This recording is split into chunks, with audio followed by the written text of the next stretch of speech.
Hello, I'm Emily from Emily Rose Marketing, and I am a coach for virtual assistants who help virtual assistants who have little to no leads to go to effortlessly booking clients in 30 to 90 days. I would love to help you get started or book your next client. So, if that's what you're looking for, stick around. I've got some training for you today.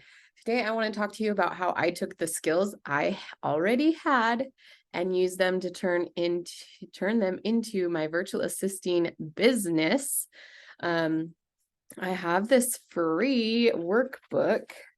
I know I've talked about it before, but this is a virtual assistant success blueprint, which is awesome because it walks you through figuring out what skills you have and how you can market them. I mean, it goes over, like, if you don't know already by now from following me, what a virtual assistant is, who can be one. This is a great free workbook that I have for you. It has a skills assessment, so you can go over your skills and some ideas, and then helping you determine what tasks you're going to offer.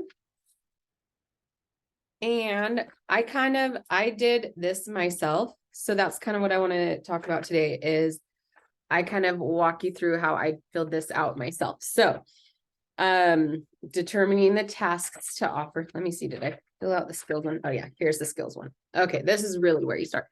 The skills assessment. So I kind of went through and I have like a bunch of different areas where you can list all of your skills that you have. So like if you just sit here and think in your brain, think about all the jobs you've had. So I have not had a lot of jobs really. I started working one job in high school. I worked as like a receptionist in an eye doctor office, but I did a lot of things and I learned a lot in that job. It was really good for me because I learned customer service. I learned about billing insurance, answering the phone, talking to people, having good customer relations, scheduling, taking money, counting money, doing deposits. So there were so many things that I learned. Like it was a really good, well-rounded job for me to learn a lot of stuff.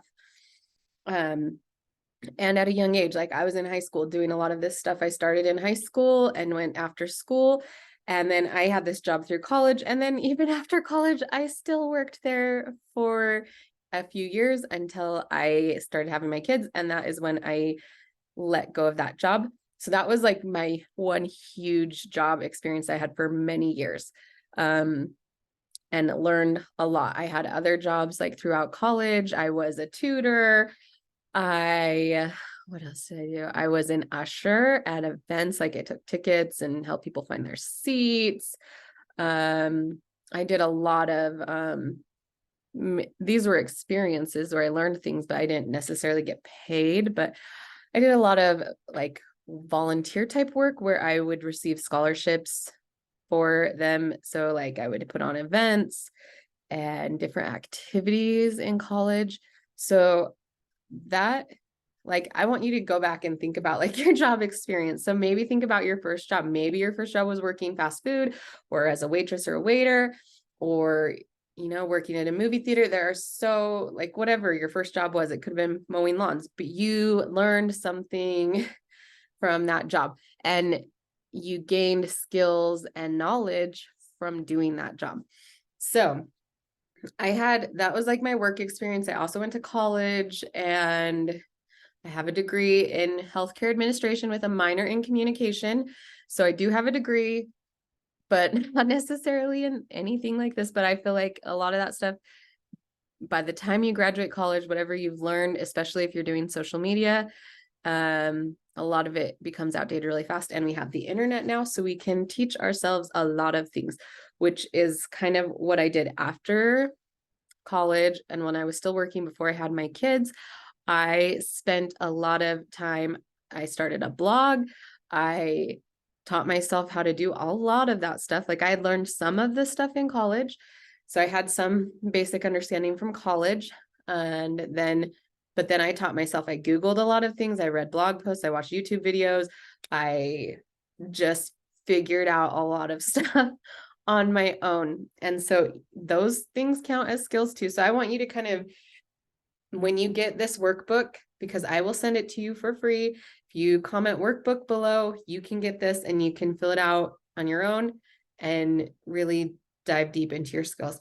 So like, yeah, so I've put like the first box is just listing your skills, which you can just think back over your work history like I did and think of those things. So I have like good customer relations. I have computer skills, obviously. I have my blog experience, planning, photo editing, whatever.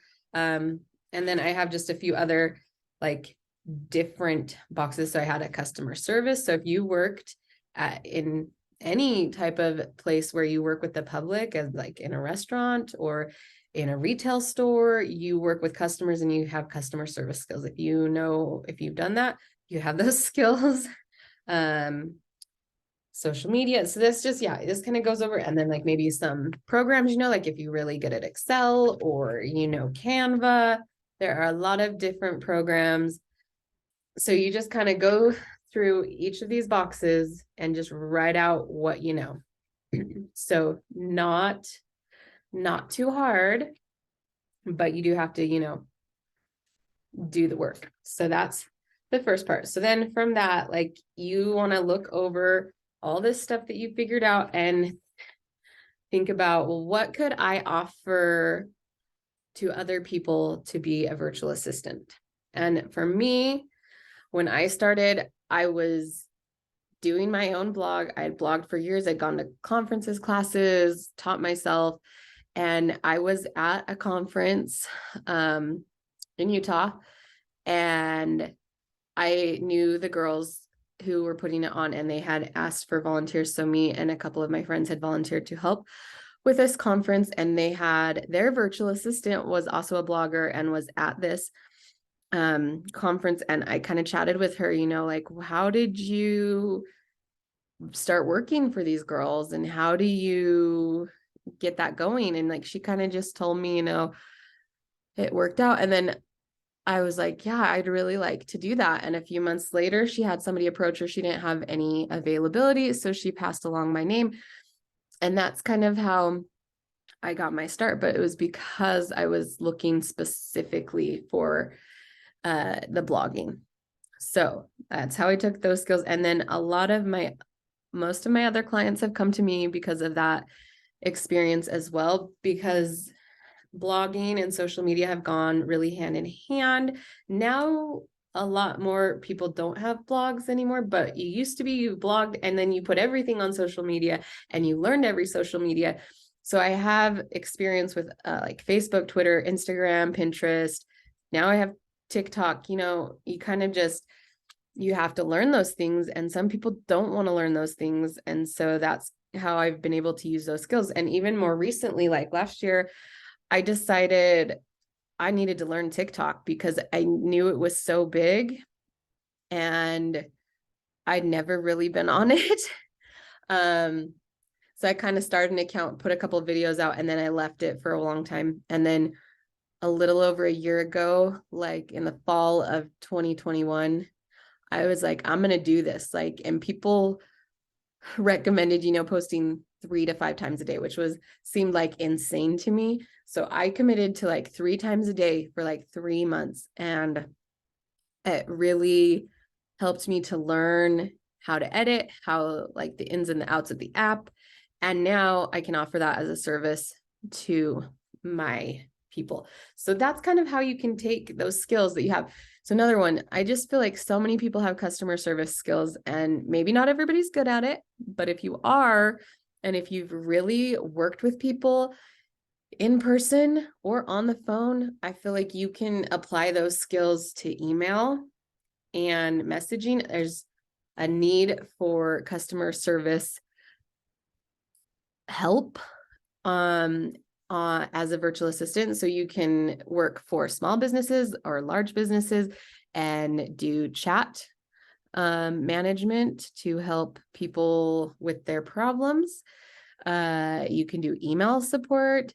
It just depends on how the company has it set up, but there are a lot of small businesses who need help with that. I have friends who have started small online product-based businesses, and then they have people who handle customer service that need to answer those emails when there are problems or if they have questions.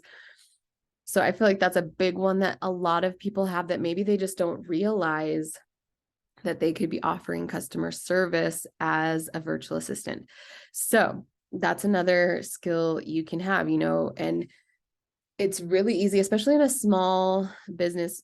Some people don't have time to do it all. They definitely don't, and they shouldn't, because we all have kind of our areas of genius and we want to stay in that zone. And if we're not focusing in that zone where we do our best, and the tasks that are not fulfilling to us and not easy to us are taking away from the tasks that we really excel at. So we really want to capitalize on that. You can offer that to people and say, don't let this eat up your time. I've got you. I can handle the customer service. You do what you do best. I'll do what I do best. And there you go. That's one way you can take some skills that you already had and turn them into your virtual assistant business or something to offer as a virtual assistant.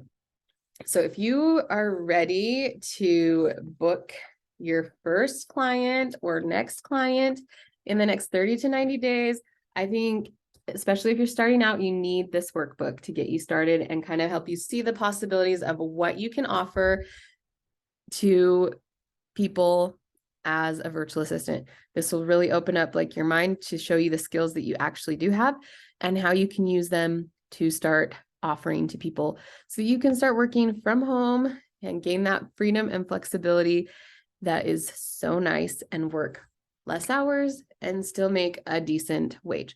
So if you would like that, please comment workbook below, and I'd love to help you get your next client in the next 30 to 90 days. Have a great day.